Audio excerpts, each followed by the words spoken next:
참 자유가 있는 거랑 없는 거의 그 삶이 너무 다르다는 생각이 드는데 그 이제 외국인들이 많이 또 평양 같은 경우에는 관광도 많이 오고 이제 다니다 보니까 그 앞에서 이제 보이는 앞쪽은 이제 굉장히 화려해요. 막 색칠도 알록달록하게 예쁘게 해놓고, 근데 뒤쪽에 가면요, 예, 거기서 이제 굉장히 막 그 땅집이라고 하죠. 여기 주택. 그러니까 여기랑은 차원이 다른 주택. 그렇지. 달동네 같은 예, 그런 주택들이 뒤쪽에 있고, 그리고 막 거기에다가 빨래줄을 막 늘어놓고 빨래를 막 이렇게 예, 너덜너덜하게 걸어놓고, 그리고 또 아파트 뒤쪽에 들어가면 쓰레기장도 있고, 맞아. 앞모습은 굉장히 화려하지만 뒤에 들어가면은 예, 그런 달동네 같은 그렇죠. 스크린한 곳이 있다. 또 여기는 아파트 들어갈 때 입구에 이제 주차장 입구에 경비실이 있잖아요. 북한은 이제 아파트에 주차장이 없어요. 우리가 생각하는 것처럼 밖에 집집마다 개인이 세대마다 차를 가지고 있는 게 아니기 때문에 아파트에 기본적인 주차장이 안 돼 있고요. 네, 그래서 이제 아파트 들어가는 입구 현관에 이제 경비 아저씨가 앉아 있어요. 그리고 이제 창문 빼꼼 열고 몇 호에 왔어? 이라고 물어보거든요. 그래서 몇 호에 몇 호에 할머니 집에 왔다라고 하면 할머니 좀 전에 나갔는데? 하면서 거짓말하고 들어갈까봐 할머니 좀 전에 나갔다고. 그래서 뭔 소리냐고, 할머니 집에 있는데. 그러면 이제 들어갈 때 그래요. 왜 들어가는지, 무엇 때문에 왔는지, 누구네 집에 왔는지, 들어갔다 몇 시에 나올 건지까지 일일이 다 캐묻고. 진짜 숨막히다. 네. 아니 내 할머니 집에 내가 왔는데 왜 왔는지 누구 만나러 왔는지 언제 나갈 건지. 언제 나갈 건지 조금 여러분 숨막히지 않습니까? 맞아요. 그렇게 하고 이제 근데 그때는 그게 당연한 거라고 생각을 해서 별로 그때는 아무런 느낌 없었죠. 네네네. 그럼 우리 한국에는 엘리베이터가 너무 잘 되어 있어가지고 막 한 개 아파트 요즘에는 막 그렇죠. 두세 개씩 되어 있거든요. 네네네. 한 층에 두 집, 네 집인데도 엘리베이터 두 개가 네, 있어요. 네. 근데 평양은 어때요? 북한은 이제 지방 같은 경우에는 아파트가 높아봤자 8층. 네, 그리고 이제 기본적으로 다 5층, 뭐 3층 이런 아파트이기 때문에 지방 아파트에는 엘리베이터 자체를 만들지 그렇죠. 않고요. 그리고 이제 평양에는 이제 고층 건물들이 좀 많다 보니까 엘리베이터가 있긴 하나 사용을 할 수가 없어요. 왜냐면 전기가 맨날 들어오는 게 아니기 때문에.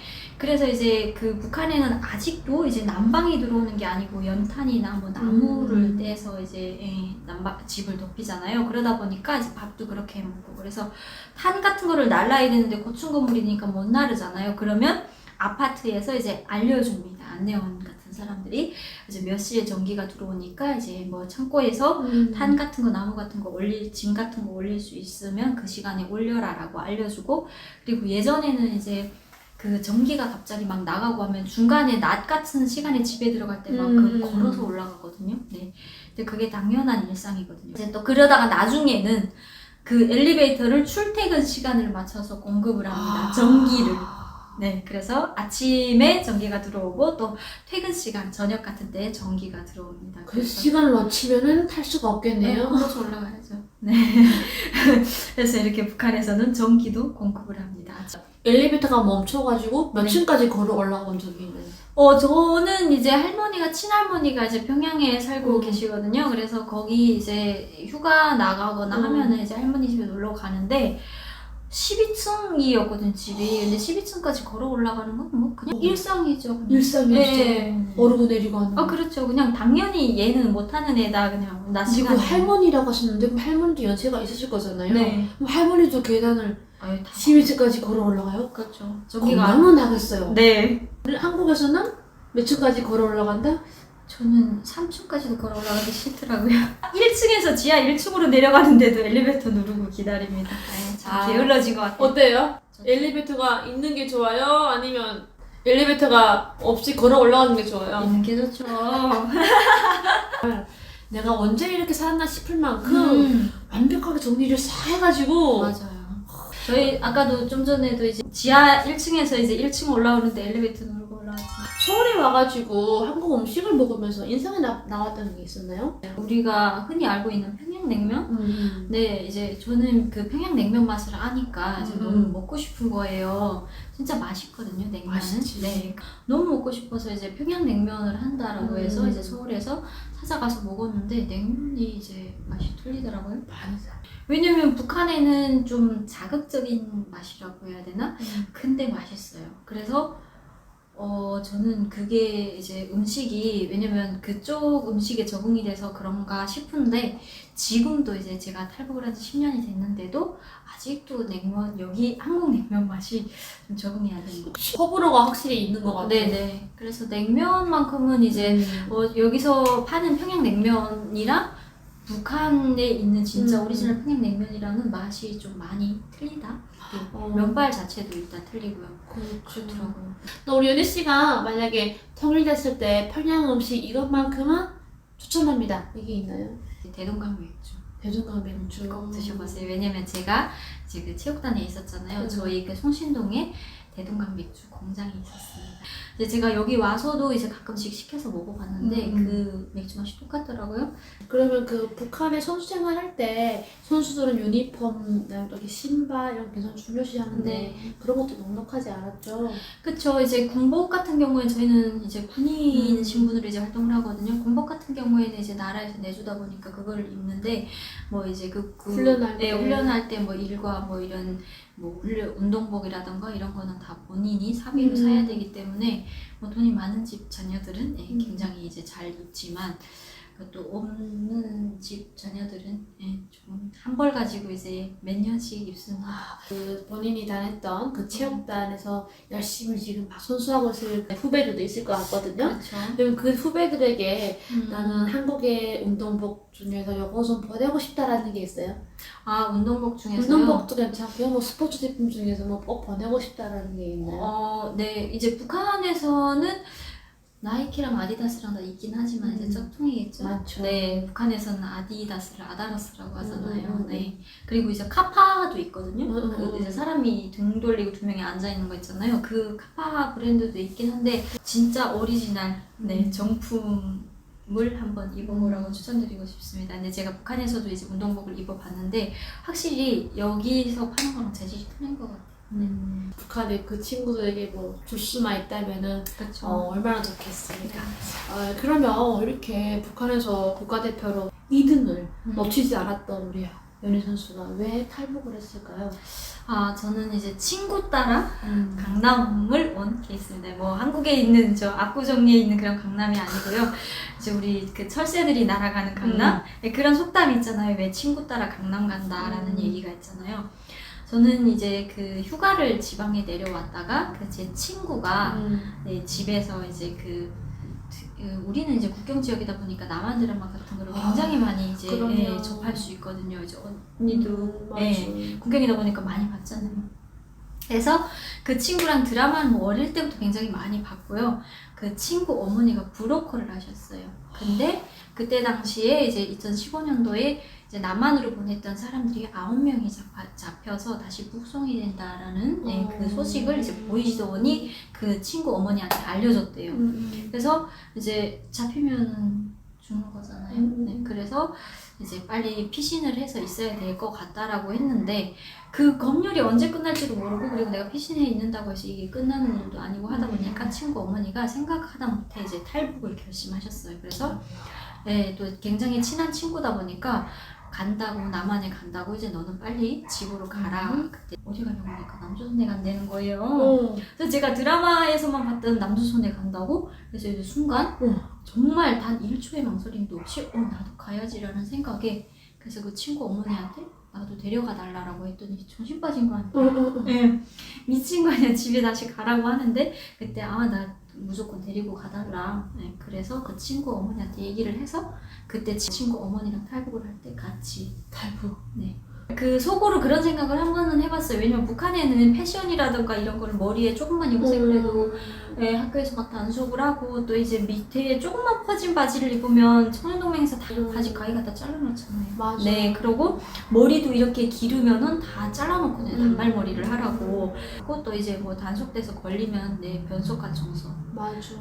간이 화장실 청소도 이제 잡혀서 많이 했었고 또 종교 학생들이 다 모인 데서 이제 막 공개 비판도 많이 받았었고 막 그런 게 있을 때마다 남한 드라마를 보면서 이런 생각을 좀 했었어요.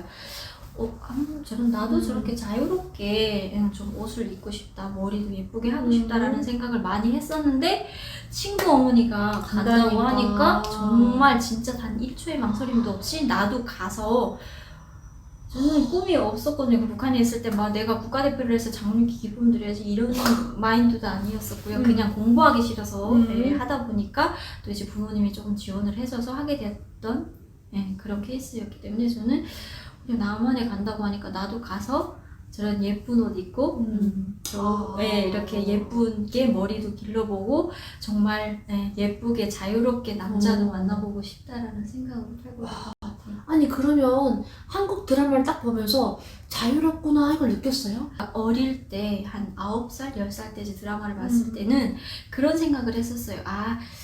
저 쌍간나 새끼들이 우리한테 세뇌를 시키려고 또 이제 나쁜 사상을 이제 심어주느라고 저런 드라마를 만들었구나 했는데 계속 매해 이제 드라마 수십 개가 나오고 이제 매년 또 드라마가 계속 나오고 발전을 하는 그 모습을 보니까 이거 뭐 우리한테 보여주느라고 이렇게 하는 것 같지는 않고 그래서 이제 좀 세계관이 크고 이제 어느 정도 그거를 이해할 수 있는 나이가 되니까 자유로운 나라가 맞는가 보다라는 생각이 들었었고 혹시 좋아했던 한국 연예인이셨나요? 네, 이제 그 이서진 님이요. 그분을 이제 좋아했었는데 얼마 전에 그 이서진 님을 직접 실물로 어땠어요? 말도 못하죠. 동생 찬스로 이제 거기 저도 같이 초대돼서 갔었는데요. 정말 진짜 한 1m 되는 코앞에서 뵀었는데요. 너무 그냥 말도 못하게 잘생겨가지고 그냥 입 벌리고 와 잘생겼다 이 말만 하다 끝났던 것 같아요. 그러면 탈북하기 잘했다 생각했겠네요. 네, 그 순간은 정말 진짜 내가 탈북하기 잘했구나. 이렇게 탈북을 했으니까 내가 북한에서 드라마에서만 봤던 저분을 직접 실물로 볼 수 있구나. 와, 성공했네요. 네. 북한이라는 말하면 성공한 거지 뭐. 네, 그렇죠. 그러면 북한에서 그 친구 엄마랑 친구랑 같이 탈북했는데 부모님께는 말씀하고 드리고 탈북한 거예요? 아니요. 말씀드리면 뭐 저를 이제 손목 잡고 가서 신고를 했겠죠. 그렇죠. 네, 저희 빠지네 맨날 막 이러면서 그 집안에 뭐 이렇게 탈북을 했던 사람도 없었고 네, 북한에서 말하는 토대 여기서 출신 성분이라고 하죠. 네, 그런 게 뭐 걸렸던 것도 없었고 했는데 제가 탈북을 하겠다 그러면 형제는 있나요? 아니요, 저는 매도. 어머나, 어떡하면 좋냐. 그러면 부모님께 편지 한 통도 못 남기고. 못 남기고 갑자기 그냥 온 거잖아요. 네, 저는 이제 중국에 체류는 하지 않았고요. 네, 이제 친구 어머니가 당시 브로커였고 이제 저희는 쫓겨오다시피 도망을 와야 되는 상황이기 때문에 이제 바로 중국을 넘어서 중국에서 이제 그 청도라는 곳에 갔는데 거기는 이제 조선족 분들이 많이 사시더라고요. 그래서 막 버스 타고 오다가 잠깐 거기에 이제 맨날 며칠 오다가 거기에 서서 이제 여기서 하루 묵고 갈 거다라고 하는데 봤는데 다 이제 한글로 써주더라고요. 저는 거기 한국인 줄 알았어요. 네, 왜냐면 한 3박 4일 버스 타고 이제 그 북한 해산 국경에서부터 들어왔으니까 여기가 남조선이구나 했는데 아니라는 거예요. 중국이라는 거예요. 그래서 거기서부터도 또 버스 타고 맨날 며칠 가서 이제 베트남 국경에 가서 이제 베트남에서 저희는 이제 산을 넘고 강을 건너고 해서 라오스에서? 네, 라오스. 그럼 라오스에서 며칠 있다가 온 거예요? 라오스에서 저희가 그때 대사관이다 보니까 이제 사람들이 여러 명씩 이제 모여서 와야 되니까 한 3개월, 한 2개월 있었던 것 같아요. 대사관에 있었던 네, 거죠? 대사관에 2개월 있었던 것 같아요. 그래도 어찌 보면 그 친구 어머니 덕분에 안전한 손으로 라오스까지 네네, 갔네요. 어떻게 왔는데 저는 이제 왜냐면 이런 탈북에 대해서 들어본 적도 없고 하다 보니까 이게 굉장히 위험한 길인 줄도 몰랐고요. 그냥 진짜 친구 어머니가 간다고 하니 막 신나서 이제 한국에 왔는데 와서 보니까 뒤에서 잡히는 사람들도 굉장히 많았고요. 다시 잡혀서 북한에 북송되는 사람들도 많았고 해서 여기 와서 알았어요. 이게 위험한 길이구나.